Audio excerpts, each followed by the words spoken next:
Oh, hello. Good morning. I can see some of you have already joined. Can you please put in the chat where are you from and why you're interested in learning Indonesian or about this topic? That would be great.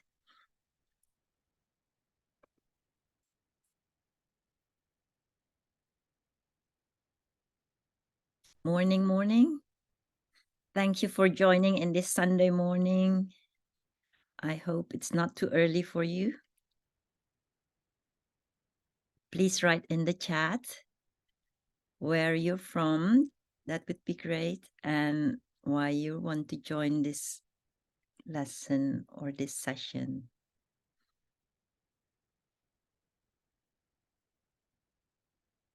Good morning, everybody.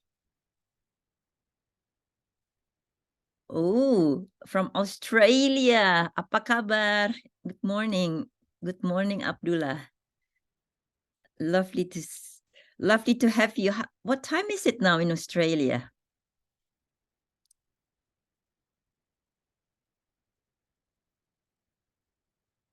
It must be very late in the evening now.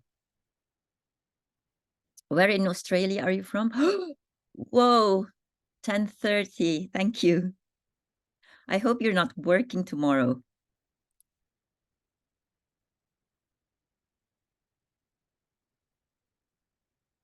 Wow. Sydney, how's Sydney? I've been to Sydney a long time ago. So I guess lots of people speaking Indonesian in Sydney, and you will meet lots of Indonesian there. I think I will give another 1 minute to wait for the others to join. And after that, I can start. Thank you for putting down where you are from. Okay. I think I will start soon.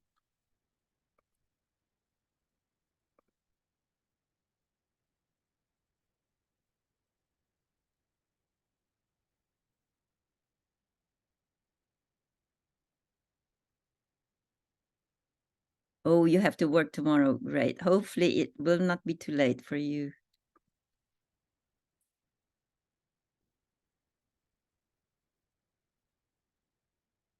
Great. Now, so for housekeeping, so please, if you have any questions, put it in the Q&A box, not in the chat box. And then please share and tag me on All Things Indonesian, Instagram and Facebook. And you have the QR code here to look at if you want to. And okay, if you are already set, I will start. So good morning, everybody. And thank you for joining me on this Sunday morning. I'm Ati, and I've been teaching Indonesian since 2014. So this talk today on Learn Indonesian Through Culture, Taboos, and Superstition. Before I start, I would like to say thank you to Language Show and to Linguascope, the world's #1 interactive language learning platform for schools, and without whose backing, the Language Show would not take place. Thank you for that. So a bit about me. I was working in advertising, and so I started my career in JWT and Leo Burnett in Indonesia and in Thailand as well. I love languages because I grew up with parents who speaks Javanese and Manadonese because my father comes from Java and my mother comes from Manado.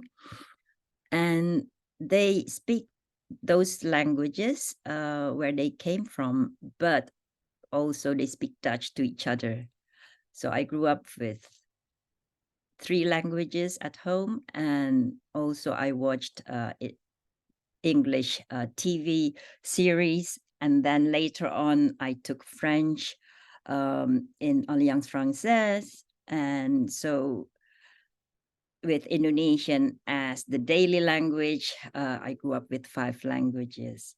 And then I lived in 5 countries so far. I was in Indonesia, was born and raised there.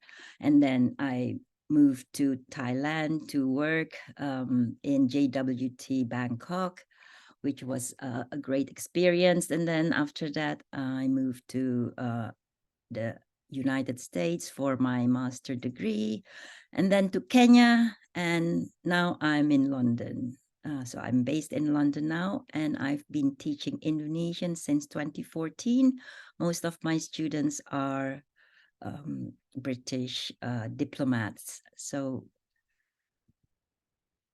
why do I want to share with you about teaching Indonesian through culture, taboos, and superstition? First of all, for those who don't know about Indonesian yet, Indonesia is a very strategically located country, as it's on the between Australia and Asia, and it's just on the port where the traders of the European traders who are going to trade with the Chinese will go past Indonesia.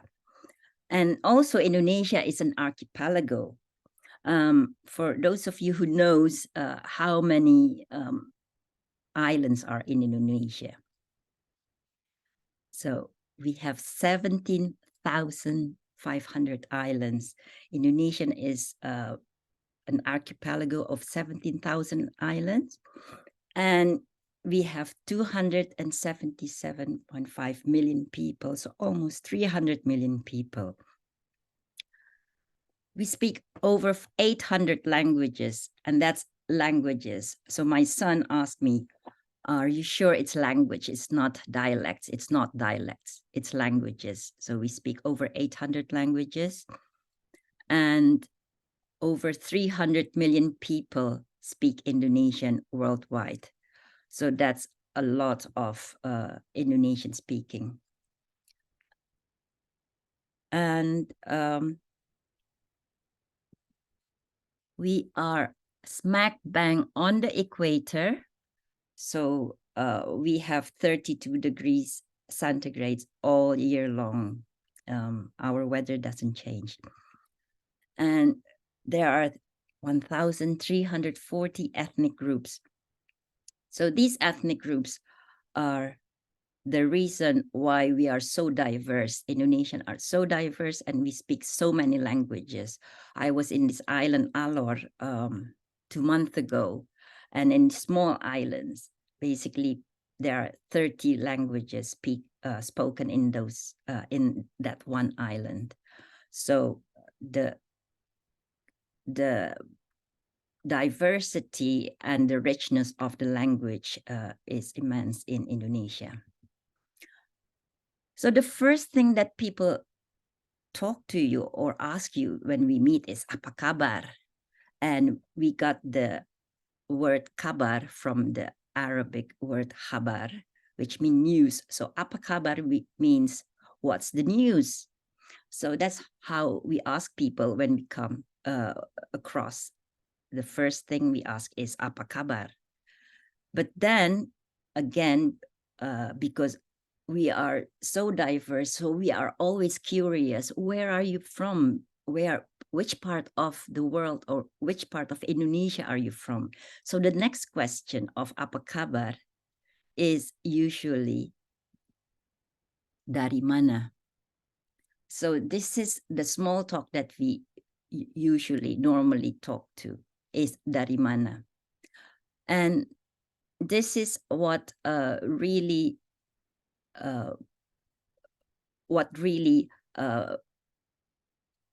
comes into our mind.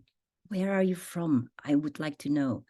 And dari mana means where are you from, but it's also another meaning to dari mana, which is where are you from? The other meaning is what nationality are you?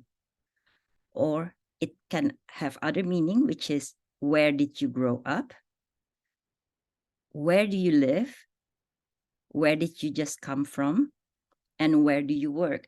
So from one question, it has 6 different meaning. It can be where are you from? What nationality are you? Where did you grow up? Where do you live? Where did you just come from? And you can imagine the answer to that is saya dari London. Saya dari London means I come from London. But sometimes we're lazy, so we drop the saya. It's like in English, when you said, I'm from London, I can say from London. So saya dari London. And the other question will be, what nationality are you? Oh, orang Indonesia. I'm Indonesian. And for the question, dari mana, which means where did you grow up? Saya besar di Jakarta. I grew up in Jakarta. And dari mana, where do you live? Oh, if I live in Fulham, because I live in Fulham, I said, oh, saya tinggal di Fulham. I live in Fulham. And the fifth meaning of dari mana, where did you just come from? I just came back from lunch. In Indonesian, we said dari makan siang. I just came from lunch. Or where do you work? Oh, I work at the language center. So I would say kerja di pusat bahasa. I work for the language center. So usually the answer is, oh, begitu. So if you answer something and then people said, oh, begitu. Ah, really? Or in German, you would say, ah, so. Or in Japanese, you would say, ah, so desu ka. So usually the answer for Indonesian is, oh, begitu. So the small talk that we have after apa kabar, how are you? And then dari mana, where are you from? And then the third question is, mau kemana, where do you want to go? Or where are you going? So you can say, oh, I would like to go to the office, or I would go to I'm off to lunch. So these questions is unlike in England or in another part of the world where you will talk about the weather. In Indonesia, we don't talk about the weather because it would be silly to talk about the weather. Our weather is the same all year long. It's 32 degrees. So if you ask, how's the weather today? People would look at you silly, like, yeah, it's the same weather all year long. So we would ask about, where are you going? Where are you from? And for some people, this would be seen as nosy or curious. So most of my students would say, oh, it's feel uncomfortable after you said hello and then where are you from? But that's how we are, because again, we came from so diverse backgrounds. So we are always curious. We would like to know, where are you from? And then that would lead to more questions, to lots of questions. Now, I cannot see, sorry, I cannot see all your quests or your chat. So I can see it's like this.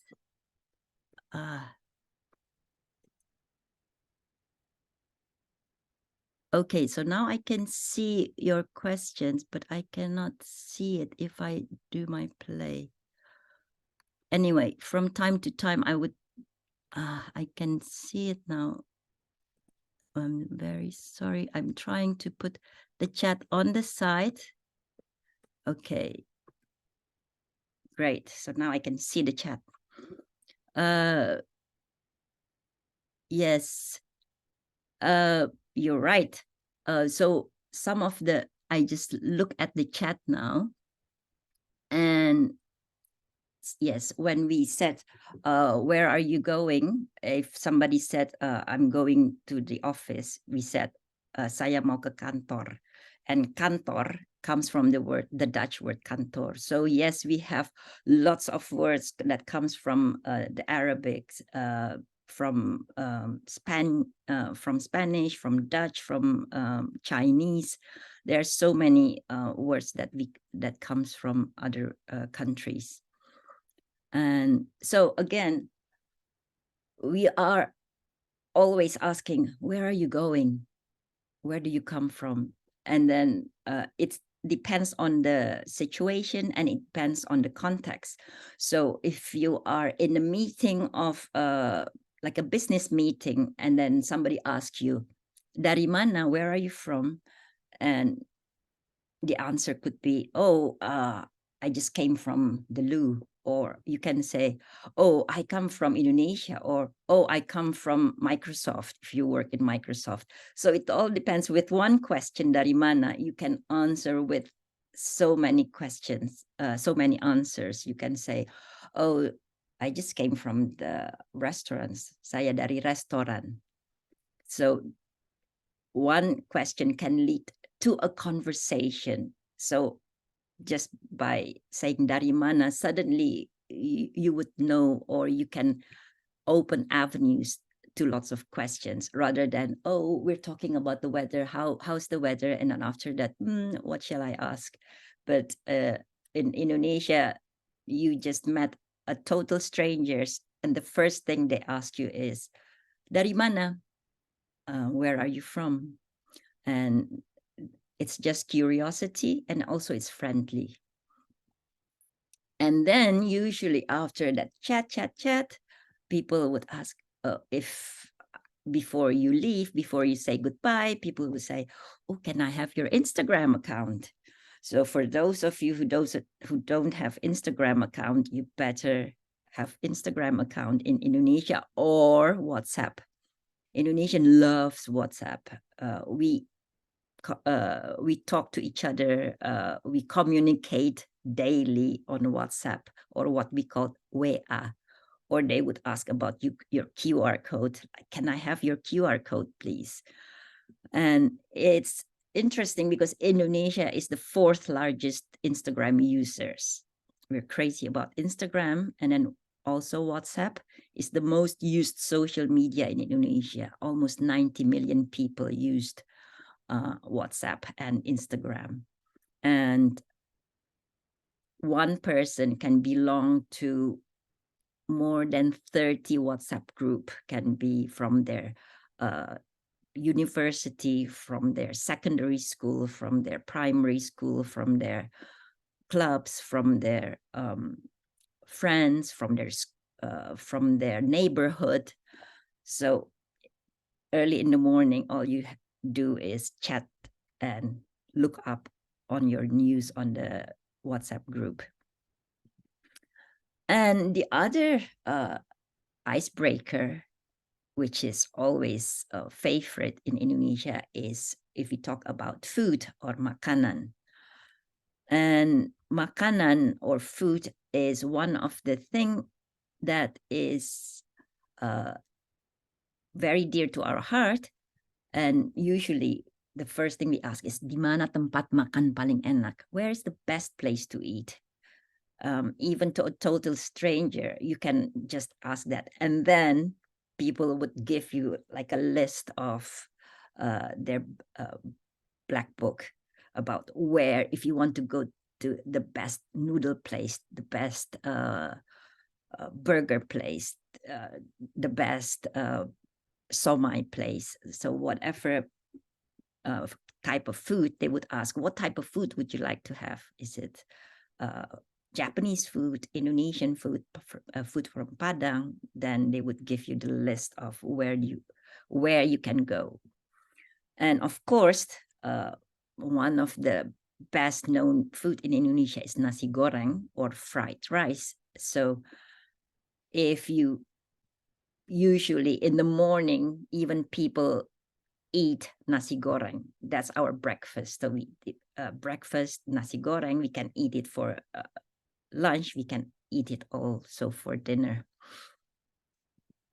And the other things is gado-gado, which is a salad in peanut sauce. That is also one of the favorite dish. In Indonesia, it's all freshly vegetables, and then we eat it with peanut sauce. And the other favorite is satay, or skewered barbecued meat. It started with chicken, but now with the movement of vegetarian, there are even satay with tempeh or soybean and tofu. So there are lots of type of satay. And then also gulai, or Indian curry. So we have our food comes from different part of the world because of the traders who brought all this food. So we have our food from India, and then which is called gulai and curry, and then we have also rendang. So rendang is actually our traditional food, but we got it from curry. It's basically a coconut cooked food, which is a slow cooked. So Indonesia has been doing slow cooked for a long time, and we loved our food very immersed with all the spices. The other food that we have is martabak, which we got from the Middle Eastern. And this is like a pita bread where you cooked and then you put lots of meat, minced meat, or you can also now have only vegetables, and you dipped it in sauce with a cucumber and soy sauce. And yeah, it's a bit like roti, but so it's a bit like roti. So it's a flat bread, and then a very, very thinly flat bread, and then in the thin pan, and then it's like a pancake, but it's very, very thin, and then you put all the ingredients, and then you fold it, and then you cut it. It's really delicious. And then mee, which we got from the Chinese. Actually, the traders comes since the 15th century, and then mee is now one of the most liked food after nasi, after rice. And we even have the biggest, we are the biggest producer of noodle now. We surpassed the Japanese and the Chinese in production. And then another dish that we got from the other side of the world is dabu-dabu, or the Spaniards would say salsa. Also, the traders come in the 16th century. So we dipped this food, or like corn fritters, we would dip it in dabu-dabu. So food is main attractions for Indonesian. For gatherings, celebrations, reunion, business meeting, name it. Everything has to have food. If you invite people to come, if you invite people for a gathering, there should be food. And food bonds family, neighbors, community, and potential partners together. So even if there's a funeral wake, we provide the food. People will bring also food with them, but usually we provide the food. So food is the central attraction. And so one of the cultural things that I would share with you is, if you want to host a party in Indonesia, or if you want to host a party the Indonesian way, first of all is the cutlery, because we eat with spoons and forks. And while most of the European countries are eating with forks and knife, we eat with spoons and forks. And how we do it, we scoop the food with the spoon, and then we use the fork as a helping tool. So you use spoon and fork for everything, not only for soup, for eating gado-gado, for eating noodle, for eating everything. And alternatively, we eat with our fingers because we love eating with fingers. So knives is only used in the kitchen because knife is used to cut the meat and vegetables and then to cook. And because, like I mentioned before, we love slow cooked food. So most of the time, our food doesn't need to be cut anymore. So when we provide knives, it means that the food is still tough. So it needs cutting, but otherwise we don't need knife.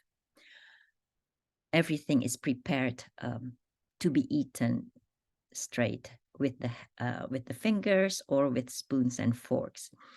And for those of you who has never tried eating with fingers, probably you should. Well, KFC already said it's finger licking good, so it's lovely to eat with your fingers. You can taste and you can feel the food in your hand and then straight to your mouth. And then the second tip is buffet. Suggested to have a buffet rather than sitting down dinner, especially because people usually, if you have a sitting down dinner, usually we wait until everybody comes, then we eat together. But why we do buffet? Because usually people in Indonesia will come at different times. We don't really comes if the invitation is say 8 o'clock. We might come sometimes way early, can be 1 hour early or can be 1 hour later. Time is not set too much. So usually we would come in a very flexible time. And we also even have what we call jam karet or a rubber time. So our watch is flexible. I'm not sure whether where you live it's also apply, but when I was in Kenya, they also have the rubber time, so I feel at home there in Kenya. And aside from buffet, we also have makan tengah. Makan tengah is literally means food in the middle. So usually in a restaurant, you ordered food for each one of us. But in Indonesia, usually we ordered food even in restaurants to share. So we ordered to put in the middle, and then everybody shared the food. So everyone can taste the food and can take whatever they would like. So if I don't like spicy food, I don't take the spicy food. If I don't like meat, I don't eat the meat. So we share everything. We called it makan tengah, or the food in the middle. Oh, I just saw it in the chat. Somebody might love the jam karet.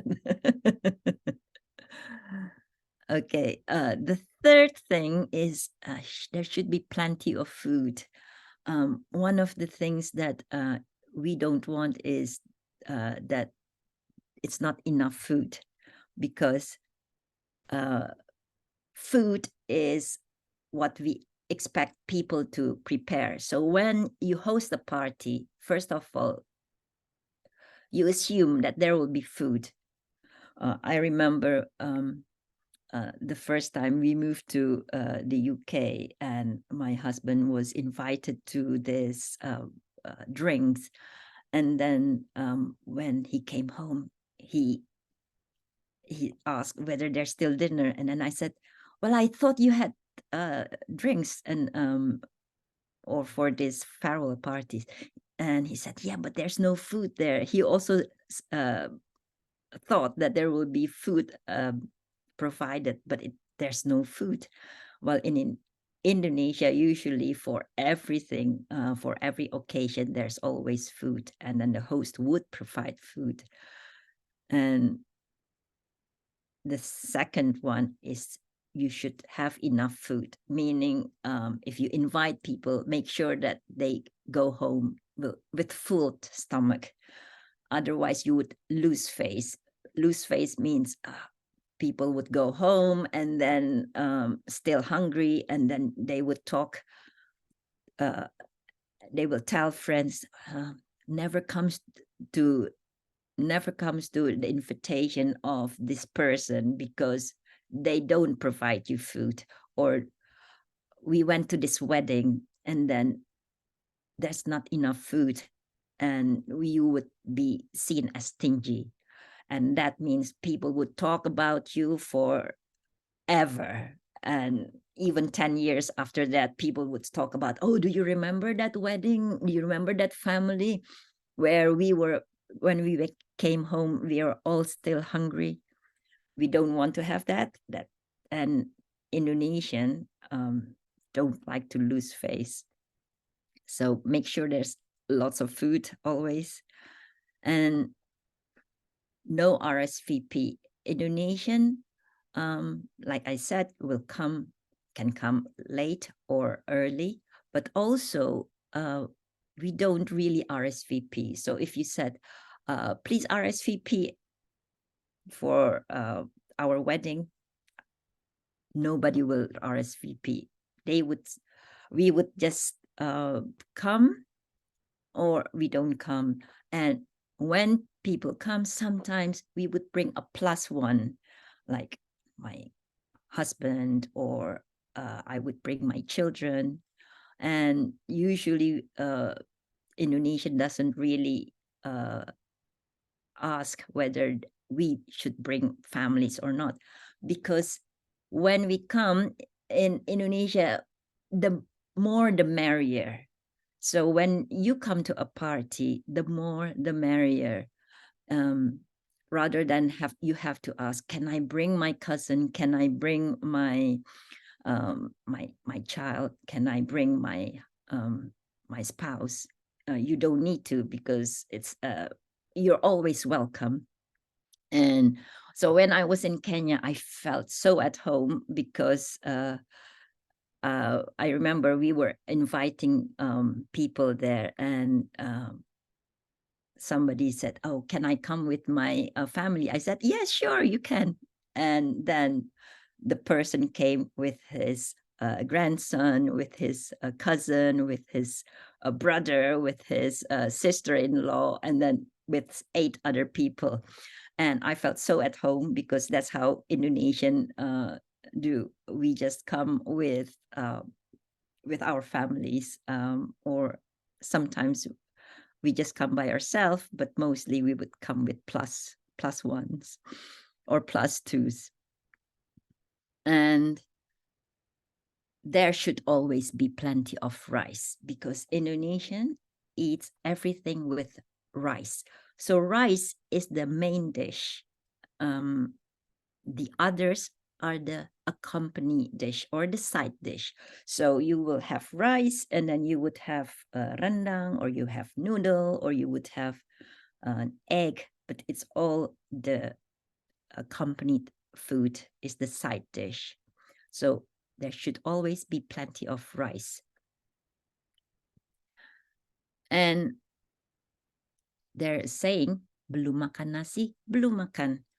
So no matter how much you have eaten burger, you have eaten pizza, but if there's no rice, then you haven't eaten yet. So you might come home and ask for rice, and then you would say, I thought you just came home from a lunch with at the pizza place. Yeah, but there's no rice there. So if there's no rice, it means you haven't eaten yet. So always have rice. And then I would digress a bit from the word belum makan, belum makan nasi, belum makan. The word belum means not yet. So belum is the most aspirational and optimistic word in the Indonesian vocabulary. I would give us sample here in our ID card. They would ask about your name, your address, your religion, your work, and one of the other things that they ask you is your marital status. And usually you would say you're married or you're not married. But in Indonesia, the answer would be not yet married instead of not married. Because if you put not married, people would ask, why did you decide you're not going to marry? You're not yet married, but it's not you're not marrying. You are not yet married. So all the questions would be if have you eaten yet? Not yet. Have you been to America?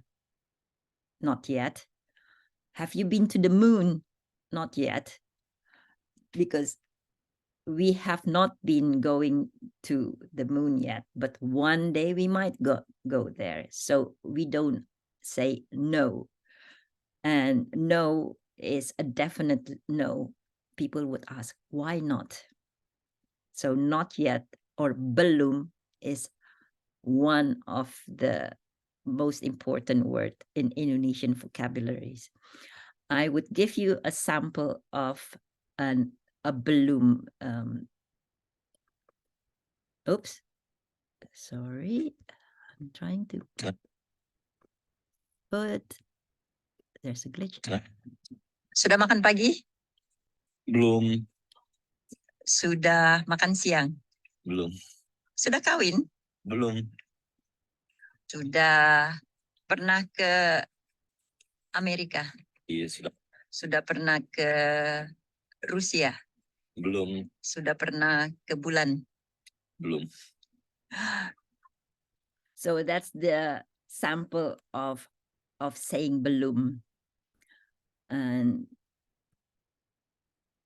the last tips about hosting a party is sitting down. So we can sit on a chair or sit on the floor. But when you sit on the floor, usually you cross-legged. You sit cross-legged, and please don't put your sole of feet facing the people in front of you, because it's considered inappropriate. And also because usually Indonesians love walking around barefoot, so it's a bit filthy. So we don't want to put our filthy foot facing other people. So that's some of the samples that about culture, about greetings and food, and others. Now I'm going to move to pamali, what we call pamali or taboos and superstition. One of the biggest pamali for Indonesian is the number 13. And sometimes if somebody said to you, oh, celaka 13, it means like, oh no, you're in big trouble or you're in massive bad luck.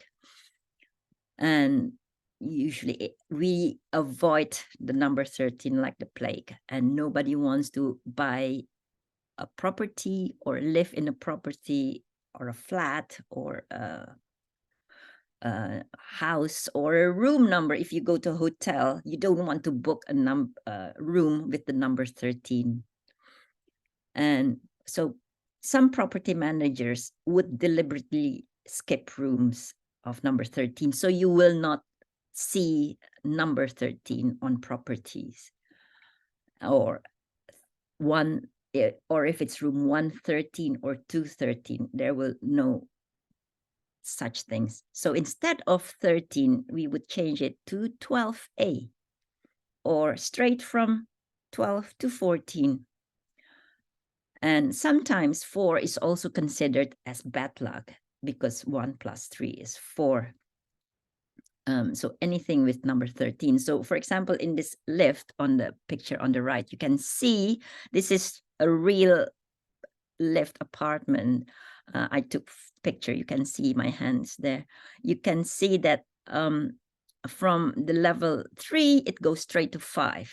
And from the level 12, it goes to 14. And from 23 to 25 to from 33 to 35. We don't want to see any 13 or number 4. But we also have lucky numbers, the numbers 8 and 9. And we call them nomor cantik, or beautiful numbers. So people even advertise beautiful numbers in newspaper or in like Amazon. So you can buy if you see here, this number have 8 at the end, then you can sell it for 200,000 or about 12 pounds. But if it has like 999 or 888, then you can buy it for, it can be sold for 1 million rupiah. So especially for car number plate, it can go to billions. People just want to have their luck with their phone numbers for their business and for their car. Another pamali is the rumah tusuk sate. So it basically means the skewered house. It's like a satay where you skewered. So this is if you have a house on a T junction, people would avoid it because it cost. It says it costs bad luck. If you see logically, you can see because there happened that the car can go straight to your house if there's no light, if the area is dark. But people don't want to have a house on a T-junction. If you do, you have to move the gate or the door to the side so it's not straight down on the T-junction, facing the T-junction. So can you imagine if you have a T-junction position house and number 13, nobody will buy it. Or the other hand, if you're short of cash, then look for a house on the T-junction house with number 13. It would be very, very cheap. Other pamali that we have is taboo, which is sweeping or clipping your nail or cutting your hair in the evening. It's a taboo. People would say, oh, somebody in your family would be sick or die, so please don't do that in the evening. Well, the logic probably you can see if you cut hair in the evening or you cut your nail in the evening. In the old days, we don't have lights yet. In the old days, everybody still used candle or kerosene light. So obviously, you might have accidents in cutting your nails or hair, and nobody wants to have that. So it was a taboo or pamali. So that's some of the samples of cultures and taboos in Indonesia. And it's something that you can believe or not, you can take it or not with a pinch of salt, but if you know about it, then probably you would immerse better in Indonesia when you visit or when you live in Indonesia. And that's always a plus point to know about what your host country is used to.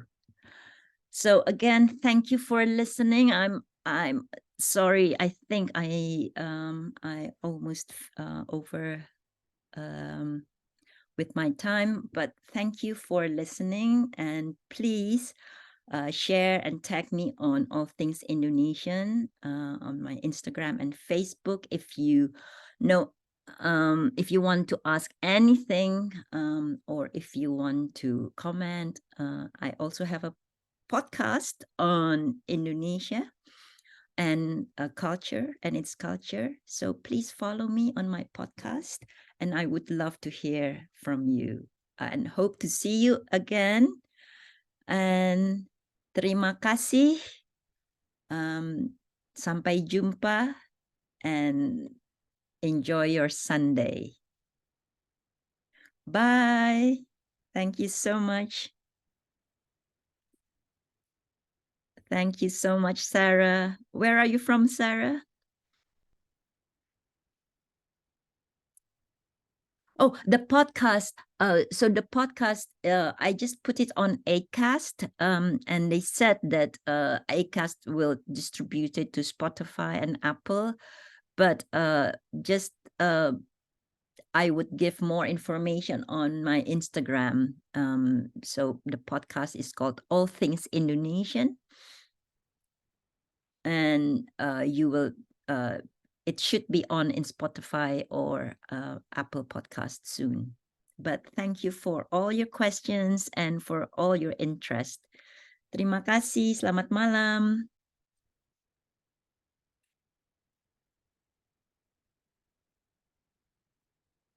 Oh, yeah, that would be nice if you, yeah, you can watch all the recording again. Thank you so much.